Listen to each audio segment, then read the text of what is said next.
A cidade de Kiev acordava sob um céu pálido e frio quando os radares militares captaram algo estranho vindo do leste. Um ponto luminoso, veloz demais para ser um avião, grande demais para ser um drone. Em segundos, os alarmes soaram. Sirenes uivaram pelas ruas, enquanto famílias se amontoavam nos abrigos subterrâneos. Mas era tarde demais. Às 9h17, um clarão branco cortou o horizonte, tão intenso que fez o dia parecer noite. Um segundo depois, o som chegou. Um estrondo que pareceu rasgar o planeta. No centro da explosão, o coração da cidade desapareceu. O asfalto ferveu. Os prédios se dissolveram em poeira e cada sombra humana foi impressa nos muros por uma fração de segundo antes de virar cinza. O calor atingiu mais de 3.000 graus. Num raio de 3 quilômetros, nada restou. Mais longe, o vento carregava destroços, corpos e fogo. O ar se tornou irrespirável e um silêncio apavorante tomou o lugar do grito coletivo que veio logo após a luz. Kiev tinha sido apagada do mapa. Enquanto o cogumelo nuclear subia aos céus, a Terra inteira o observava. Satélites captaram o clarão.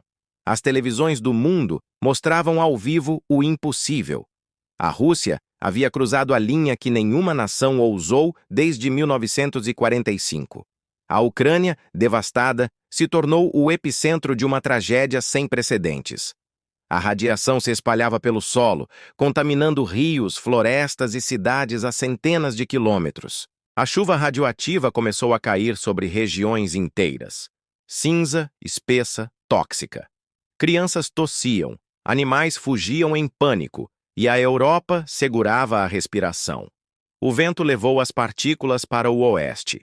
Em menos de 24 horas, detectores de radiação começaram a disparar na Polônia, na Eslováquia e na Romênia.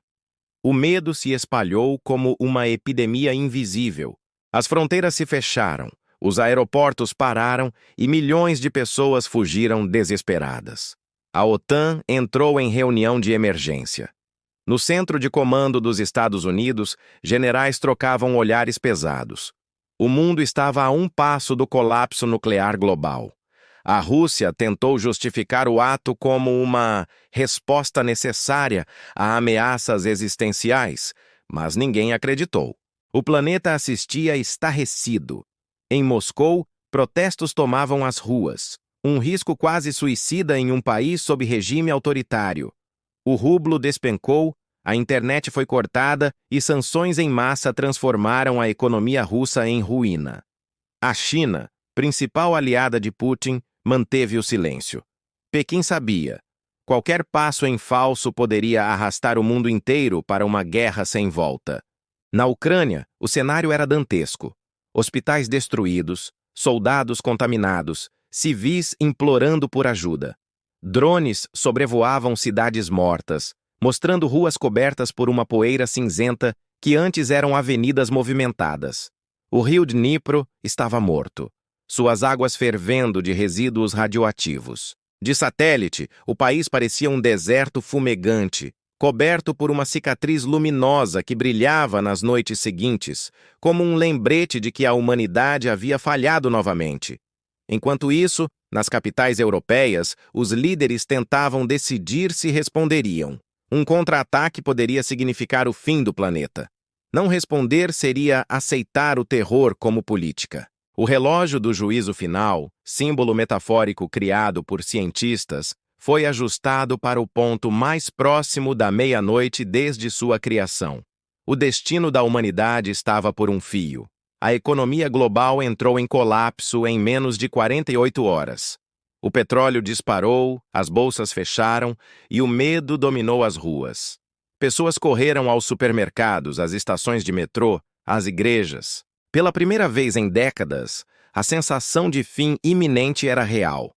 O som das sirenes não era mais algo distante. Era o eco daquilo que todos temiam, desde Hiroshima, o início do fim. Com o passar dos dias, o mundo entrou em luto. Kiev deixou de existir. Milhares de corpos jamais seriam encontrados. O solo, agora estéril, se tornaria uma zona proibida por séculos. A Ucrânia seria lembrada como a primeira vítima da nova era nuclear. E no rosto dos sobreviventes, o mesmo olhar vazio de 1945, um olhar que não carrega raiva nem lágrimas, apenas o reconhecimento amargo de que a humanidade é capaz de se autodestruir com um simples comando. No final, o ataque não teria vencido guerra alguma. A Rússia não teria conquistado nada, nenhum território, nenhum poder. Apenas o silêncio de um planeta que nunca mais seria o mesmo. A atmosfera carregaria o gosto metálico da poeira atômica por anos. As futuras gerações herdariam um mundo mais sombrio, mais tenso, mais frágil. E em algum bunker subterrâneo, longe de tudo, alguém apertaria o botão play de uma antiga gravação da Terra antes da guerra. Crianças rindo, pessoas nas ruas, pássaros cantando. Um som distante de um mundo que já não existe. Porque se a Rússia jogasse uma bomba atômica na Ucrânia, o que realmente explodiria não seria apenas uma cidade, seria a própria ideia de humanidade.